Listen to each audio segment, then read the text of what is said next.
Daniel Cormier stunned fans when he suggested that the fighter most capable of giving Islam Makhachev real trouble wasn't the obvious contenders everyone keeps talking about, but a man many seem to have forgotten about, Shavkat Rakhmonov. Crazy fight to think about. Islam versus Rakhmonov.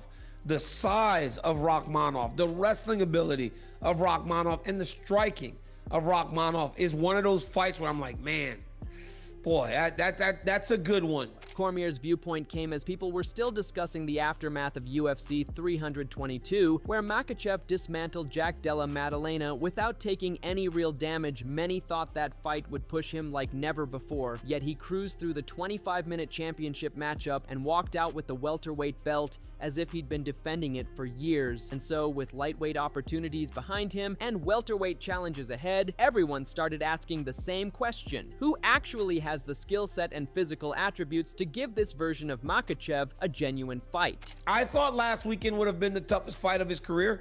He clearly proved that that wasn't the case.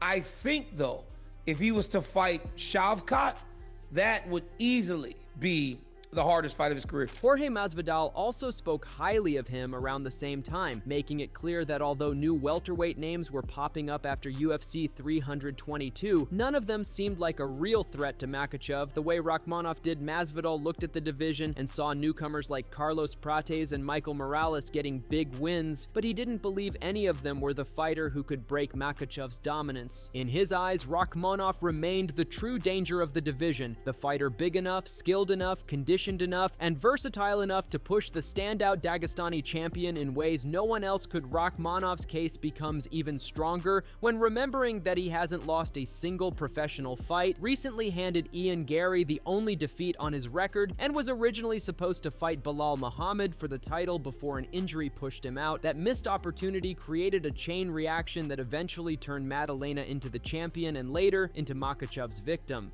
I feel like either one of them right now could fight for the title. If it's Carlos, I'm happy. If it's Morales, I'm happy.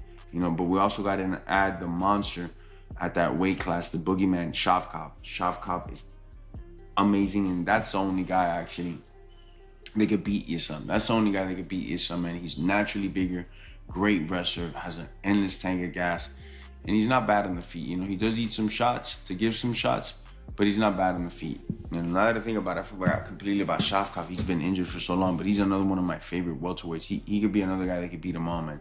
Shavkat's really good, so maybe we get Shavkat versus Jack Magdalena, or Shavkat versus one of these guys, Carlos or Michael, whoever doesn't fight for the title, because we need to see Shavkat fighting for that title. But while the welterweight division kept building its case, Makhachev himself added fuel to the fire by revealing that lightweight was officially behind him. After experiencing the benefits of fighting at 170, he admitted he felt healthier, more energetic, and far more complete without the draining weight cut. He even mentioned feeling like this new weight class was where he was meant to be all along, and from now on he planned to defend the welterweight belt rather than jumping back down. This announcement changed the entire landscape. Fans who had spent years waiting for the Makhachev versus Topuria showdown suddenly felt that dream being pushed out of reach. Others who wanted to see rematches with Charles Oliveira or Arman Tsarukyan now realized those fights may never happen again. And when Makhachev talked about how difficult the lightweight cut had become, how much better he felt at welterweight,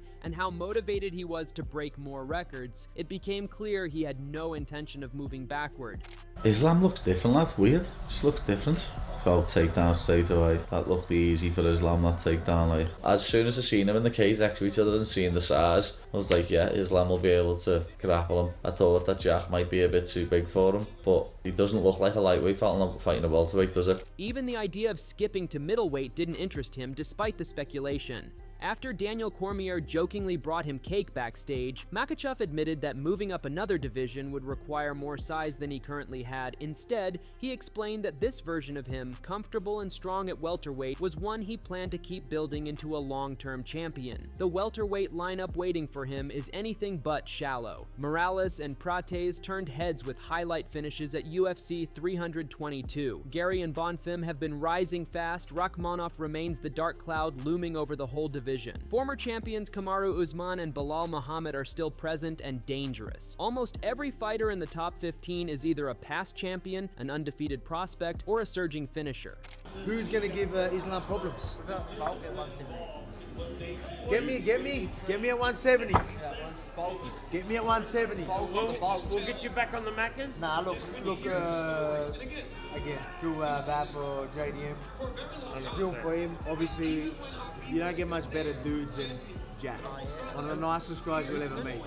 Naturally, fans wanted to voice their opinions on who the new champion should fight first, and a massive poll put the spotlight on their preferences. Close to 3,000 voters gave 6 options: Usman, Topuria, Morales, Brady, Prates, or the winner of Muhammad versus Ian Gary. Surprisingly, nearly 40% of voters ignored the welterweight roster entirely and chose Topuria as their top pick, craving that super fight enough to overlook the weight class change. Among the actual welterweights, Rakhmonov stood out again, beating Usman in the votes despite not competing for almost a year. The crowd clearly remembered the Kazakh contender's dominance and believed he might be the one to stop Makhachev's run. The two fights did very well, Moraes and Prates, but I still thinking Kamaru can beat them both. Kamaru's the biggest and young fighter who hungry, but Kamaru's still dangerous and one of the best in this game. If you give me the choice and ask me who you want to fight, I will take Kamaru, but it's not my job. Anyone, I will be ready. Prates, despite knocking out Leon Edwards, received the least support, likely because many fans still remembered his previous loss to Gary. Meanwhile, Usman reacted to Makhachev publicly naming him as his preferred challenger. Although the former champion went 1-3 in his last 4 fights, he seemed to understand why Makhachev saw him as the right opponent. He even acknowledged that fighters like Prates or Morales, while talented, could be overwhelmed by the skill sets that he and Makhachev bring. As the debate continued, another interesting voice emerged: UFC analyst and former welterweight Michael Chiesa. He agreed Makhachev had a long list of potential opponents, but he didn't place Usman, Rakhmonov, Prates, Gary, or even Topuria at the top. Instead, he pushed hard for the idea that Michael Morales might be the most dangerous matchup Makhachev could face. Chiesa admired Morales' rise from the Contender Series to becoming a polished, dangerous welterweight who had stopped Sean Brady, Gilbert Burns, and Neil Magny all in the first round. To him, Morales had the perfect traits to disrupt Makhachev: size, youth, elite composure, and improving wrestling that could force the champion into a striking heavy fight. Chiesa even compared the possibility to what made John Jones's run special: a young champion dominating multiple generations of fighters, if given the opportunity early. And the performances that he has put on in his last 2 fights, and just the overall growth from the time he fought on Contender Series to now, and how much more polished and refined that he is looking in his performances. What's wrong with the idea of having a young champion? Do we want to see, you know what makes John Jones's legacy so great? It's not all the attention and all the hoopla outside the octagon. It's the fights. It's him being the youngest champion in UFC history, and him going on this insane run and beating all these former champions and cementing his legacy, and then going up to heavyweight and winning the title. Michael Morales could do that. He is showing that he has got a lot of promise. This guy is popping at the seams with potential. Skill-wise, in how his presence out of the octagon, he is the complete package. As a fighter, in and out of the octagon, as a competitor, and just as a guy on the other side of a camera. He is the complete package. And I think that it wouldn't be a bad idea to put him in a title fight sooner than later, because the idea of him going on a very long run like we saw from John Jones, the sport needs something like that. I think that that's what we need. We need to see a young champion. I'm with you. I think for my post-fight matchmaker video, I said Michael Morales. And with Morales taking no damage at UFC 322 and delivering yet another explosive finish, Chiesa argued this was the perfect time to give him the title shot. He felt that momentum matters, and Morales had plenty of it. While welterweight conversations heated up, the lightweight division found itself thrown into chaos. Many wondered what would happen to Makhachev's previous belt now that he no longer planned to fight at 155. This uncertainty created tension between rising lightweight stars, especially with Ilia Topuria moving up to 155 and calling for big fights. Maybe to Islam's fight with Dustin Poirier. You know, the first time we've really seen Islam kind of have to battle a little more adversity and force into some exchanges, take some damage. get some takedowns defended. I think Topuria could put on that type of performance, and he could very well win. He's got more power than Dustin Poirier does. You cannot absorb shots from Ilia Topuria. He's got one-shot KO power, one of the hardest punchers in the UFC for sure. But this is would be at welterweight though. Yeah, and this is the thing. It would be a welterweight, and I do think power does translate when you go up weight classes. But here's the problem: like, you haven't cleaned out lightweight yet. He cleaned out featherweight respectfully. He went through the featherweight division. It got a little too hard for him in terms of the weight cut. He is a very dense guy. If you've ever met Topuria, you shake his hand, you pat him on the back. Like, the guy is just built different. He's solid. So like 155 is the right weight class for him.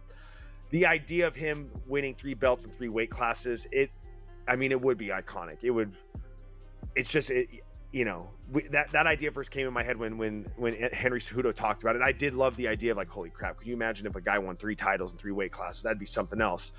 Someone's going to do it eventually. Someone will do it eventually. That led to tension with Makhachev's manager, Ali Abdelaziz, who didn't hold back when addressing Topuria's behavior. He felt Topuria had a lot to prove before earning a fight with Makhachev and seemed annoyed with how quickly the lightweight champion began calling out names without defending his belt. Abdelaziz even hinted that future interactions between Makhachev and Topuria might not stay confined to the octagon, referencing recent drama involving Dylan Dennis as a warning. At the same time, lightweight contender Arman Tsarukyan returned to competition after almost a year out and quickly made it clear he believed he was the toughest fight Topuria could face at 155. He felt Topuria was avoiding mentioning him because he knew how dangerous that matchup would be. With a fight against Dan Hooker lined up, Tsarukyan aimed to secure a dominant win and position himself as the next rightful challenger. He didn't care whether Topuria moved to welterweight, stayed at lightweight, or vacated the belt entirely. All he wanted was the title opportunity he had been chasing.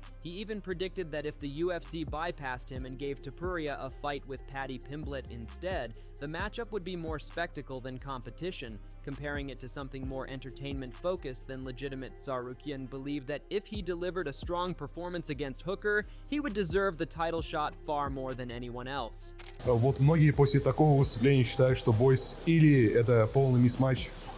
Ты как считаешь? Не факт. Я думаю, что с Ильей будет намного тяжелее, чем с Мадалиной было.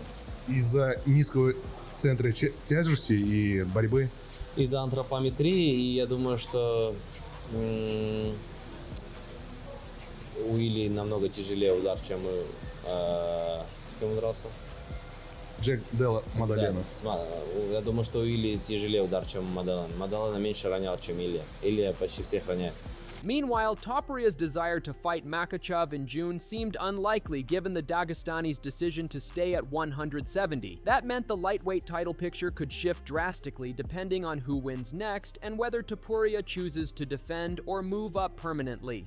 If he jumped divisions without defending, Tsarukyan or another top lightweight could back at welterweight, the conversation returned again and again to the same conclusion. Makhachev's next move has an unusual amount of weight behind it. Morales, Prates, Rakhmonov, Usman, Gary, Bonfim, and possibly the winner of Muhammad versus Gary all have compelling arguments. Some bring knockout power, others size, others wrestling, and others undefeated momentum. Islam stays at 170, which he's probably going to do. The next fight is Shavkat, probably one of the better guys in the division. Kamaru Usman, a legend. Carlos Prata, he's asking for the belt. Islam versus Hamzat, 185. Okay, I don't know who the hell could beat Islam. Yet despite all the noise, the MMA world appears pulled in 2 directions. Some believe Morales represents the future and should be thrown in fast to test his potential. Others believe Rakhmonov is the most complete challenge available and the one fighter capable of breaking Makhachev's dominant rhythm. And circling above all of that is the lingering desire for a super fight with Topuria. Even though the timing and weight classes no longer seem to align, what everyone can agree on is that this is the most interesting period of Makhachev's career. He has moved up, dragged new contenders into the spotlight, and transformed the welterweight division overnight simply by existing in it. And whether it's Rakhmonov, Morales, Usman, or someone unexpected, whoever faces him next will be stepping into a moment shaped by timing, matchups, and legacy.